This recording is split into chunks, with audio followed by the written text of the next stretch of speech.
Soul land 2 episode 13 की शुरुआत announcement के साथ होती है। पहले डाई हुआविन नाम के एक लड़के को बुलाया जाता है, जिसे देख के युहाओ के रिएक्शन में एक अलग चेंज आता है। युहाओ कहता है ये तो वही बंदा है, क्या इसने मुझे पहचान लिया? और फिर बाकी के कॉम्पिटिटर्स को अरीना में बुलाया जाता है। युहाओ के दिमाग में बस यही सवाल था कि क्या अब भी मैं चैंपियन बन सकता हूँ। वो कहता है कि ये डाई हुआविन मोस्ट लाइकली चैंपियन बनेगा। अब भाई ऑनेस्टली बोलूं, सोल लैंड 2 का ये वाला जो प्रोटैगनिस्ट है मुझे ज्यादा पुसीकैट लगा। खैर फिर भी वो अपना मन बना के निकल लेता है। कहता है इस कंपटीशन का चैंपियन तो मुझे बनना ही पड़ेगा। सेमीफाइनल का पहला मैच शुरू होता है, जहाँ पे युहाओ की टीम वर्सेस जोशी चैन की टीम की अनाउंसमेंट होती है और वो दोनों अरीना में आ जाते हैं। फाइट के शुरू होते ही हमें जोशी चैन दिखाया जाता है, जो अपना इंट्रोडक्शन देते हुए कहता है कि जोशी चैन क्लास 10 ग्रेड 1, ये लेवल 25 सोल मास्टर होता है, जो कि अटैक सोल ब्रांच से आता है। उनकी टीम का दूसरा मेंबर होता है काओ जिनशुआन, ये क्लास 10 ग्रेड 1 लेवल 24 का बंदा होता है, जो कि कंट्रोलिंग ब्रांच से आता है। और उनका तीसरा और आखिरी बंदा होता है लोंग शन मून, ये लेवल 21 का बंदा होता है,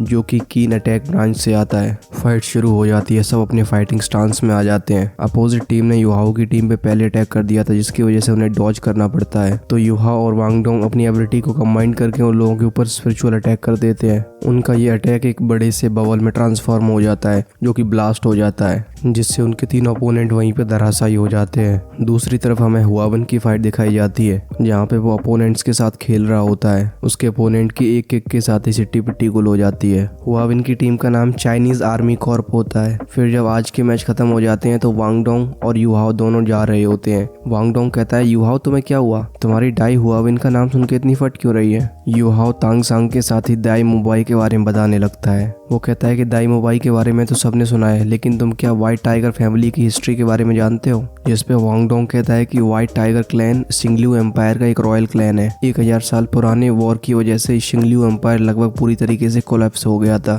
शिंगलिू एम्पायर में बहुत ज्यादा टैलेंट्स नहीं बचे हुए थे, जिसकी वजह से वो और ज्यादा वीक होते जा रहे थे। जिसके बाद व्हाइट टाइगर क्लैन के एम्परर ने अपना थ्रोन रिवोल्ट आर्मी के ग्रैंड एडमिरल को दे दिया, जिसके बाद उसने अपनी फैमिली को शिंगलिू एम्पायर का नया रॉयल क्लैन बनाया। व्हाइट टाइगर क्लैन के सारे सोल मास्टर्स काफी ज्यादा पावरफुल सोल बीस्ट की सोल को इनहेरिट करते हैं, और दाई मोबाई श्रेक 7 डेवल्स का लीडर भी था। अब यहाँ हमें मालूम पड़ता है कि दाई मोबाई को एक अलग नाम भी मिला हुआ है, जो कि है evil eyes white tiger. Yuhao सोचता है कि ये दाई हुआविन भी उस इविल व्हाइट टाइगर की फैमिली से आता है, और ये व्हाइट टाइगर डूक डाई हाओ का बेटा है। वांग डोंग ये सवाल रैंडमली पूछ लेता है कि क्या तुम और डाई हुआविन हाफ स्टेप ब्रदर्स हो? युहाओ गुस्से में आके कहता है कि मैं उस फैमिली का नाम बिल्कुल भी नहीं लेना चाहता, क्योंकि मेरा फादर एक बहुत ही वाहियात इंसान है। फिर वो अपनी मदर की यादों में चला जाता है। वो कहता है कि मैं और मेरी माँ हमेशा अकेले रहे, और यहाँ हम उसकी माँ को देख पाते हैं, जो काफी ज्यादा ब्यूटीफुल लग रही थी। वो कहता है कि मेरी माँ बहुत ज्यादा पॉजिटिव इंसान थी, ये बहुत अच्छा होता कि हम लोग डिजीज फ्री रहते।